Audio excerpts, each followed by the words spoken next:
प्रिय छात्रों, आपका स्वागत है मेरी कक्षा में। मैं संजू कुमारी राजकीय कृत उच्च विद्यालय लातेहार की हिंदी शिक्षिका। प्रगतिवाद के प्रसिद्ध कवि नागार्जुन की कविता फसल के भावार्थ को समझने का प्रयास करेंगे। तो आइए हम नागार्जुन की कविता फसल के भावार्थ को समझें कि नागार्जुन कविता इस फसल में हम लोगों को क्या बताना चाह रहे हैं। फसल, जैसा कि नाम सुन करके ही लग रहा है कि ये कविता फसल से संबंधित कुछ हमें जानकारियां देंगी, या फिर कवि फसल की किन बिंदुओं को इस कविता में उजागर किए हैं, ये हम समझने का प्रयास करेंगे। तो फसल कविता, फसल जैसा कि इस शब्द का नाम सुनकर के ही हमारे सामने खेतों में हरियाली वाले जो चित्र होती है वो हमारे मानस पटल पर अंकित हो जाती है। तो आइए देखते हैं कि फसल कविता हम लोगों के समक्ष क्या कहना चाह रही है, जो कि नागार्जुन के द्वारा रचित है। एक के नहीं, दो के नहीं, ढेर सारी नदियों के पानी का जादू। यहाँ पर कवि इस पंक्ति में यह कहना चाह रहे हैं, कहने का यह आशय है कि एक के नहीं, दो के नहीं, ढेर सारी नदियों के पानी का जादू। अर्थात फसल जो होता है वो एक नदी के पानी का जादू नहीं होता है, बल्कि अनेक नदियों अर्थात कई नदियों के पानी का वो जादू होता है। क्योंकि फसल बिना पानी के संभव नहीं है। जब तक फसल को पानी नहीं मिलेगा तब तक वो पोषित नहीं हो सकता है। फिर आगे देखिए क्या कहना चाह रहे हैं नागार्जुन जी। कह रहे हैं एक के नहीं, दो के नहीं, लाख लाख कोटि कोटि हाथों के स्पर्श की गरिमा है। यहाँ पर आगे फिर कवि कह रहे हैं कि एक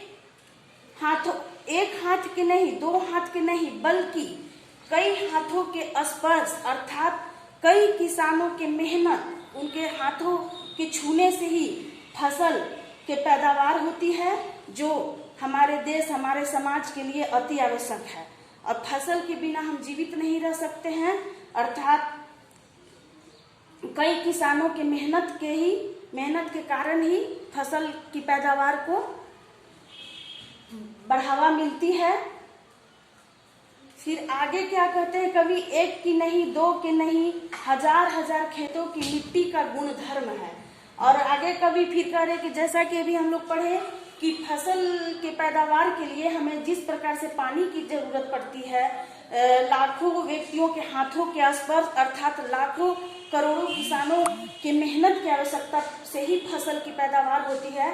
ठीक उसी प्रकार से हमें इस फसल को पल्लवित पोषित करने के लिए मिट्टी अर्थात मिट्टी का गुणधर्म अर्थात उपजाऊ मिट्टी की भी आवश्यकता पड़ती है। और उसमें भी एक मिट्टी की नहीं, दो मिट्टी की नहीं, बल्कि हजारों हजारों उपजाऊ मिट्टी की आवश्यकता होती है। तभी हम फसल उगा सकते हैं और उगा करके अपने समाज, अपने देश की रक्षा कर सकते हैं। फिर आगे कवि कहते हैं फसल क्या है। आगे की पंक्ति में कवि हमें ये बताना चाह रहे हैं कि फसल क्या है। तो फसल क्या है आइए देखते हैं। और तो कुछ नहीं है वह, नदियों के पानी का जादू है वह, हाथों के स्पर्श की महिमा है। कवि कहते हैं कि और तो कुछ भी नहीं है, सिर्फ फसल जो है, फसल नदियों के पानी का जादू है। अर्थात कवि यह कहना चाहते हैं कि जब तक पानी नहीं मिले बीज को, पौधा को, तब तक वो नहीं फसल का रूप धारण कर सकती है। हाथों के स्पर्श की महिमा है। और हाथों के स्पर्श कहने का तात्पर्य है किसके हाथ, तो किसान भाइयों के हाथ। हाथों के स्पर्श से हाथ कहने का मतलब है, स्पर्श मतलब छूना होता है, हाथ मतलब हाथ, यानी कि कई तरह के किसानों के हाथ के छूने से ही, स्पर्श से ही अर्थात किसानों की मेहनत से ही हम फसल को प्राप्त करते हैं और जिसे दैनिक जीवन में अपना उपयोग करते हैं। भूरी काली संभली मिट्टी का गुण धर्म है। और ये जिस प्रकार से पानी का जादू है, लाखों करोड़ों हाथों के मेहनत का परिणाम है फसल, ठीक उसी प्रकार से भूरी, काली, संदली मिट्टी का गुण धर्म भी है। अर्थात जितने भी धरती पर जितने भी उपजाऊ मिट्टी पाए जाते हैं वो सब में कोई न कोई फसल उगाने का गुण होता है, विशेषताएं होती है, जिसे फसल को उगाने में अति आवश्यकता पड़ती है। अब कह रहा है, आगे कहता है रूपांतर है सूरज की किरणों का। रूपांतर है सूरज की किरणों का। तो बच्चों, आपने विज्ञान में पढ़ा होगा कि प्रकाश संश्लेषण की क्रिया को पढ़ा होगा आपने। उसमें प्रकाश संश्लेषण की क्रिया में होती क्या है कि पेड़ पौधे उनकी उपस्थिति में अपना भोजन बनाते हैं। तो जब जिस प्रकार से फसल को की पैदावार करने के लिए पानी की आवश्यकता पड़ती है, कई लोगों की मेहनत की आवश्यकता पड़ती है, उपजाऊ मिट्टी की आवश्यकता पड़ती है, उसी प्रकार से सूरज की प्रकाश अर्थात सूरज की किरणों की भी आवश्यकता पड़ती है। क्योंकि जब तक उन्हें सूर्य की रोशनी नहीं मिलेगी, सूर्य का प्रकाश नहीं मिलेगा, तो वो जो बीज हैं, पौधे हैं, वो उपजाऊ विकसित नहीं हो सकते हैं, पल्लवित पुष्पित नहीं हो सकते हैं। फिर आगे कवि कहते हैं, सिमटा हुआ संकोच है हवा की थिरकन का।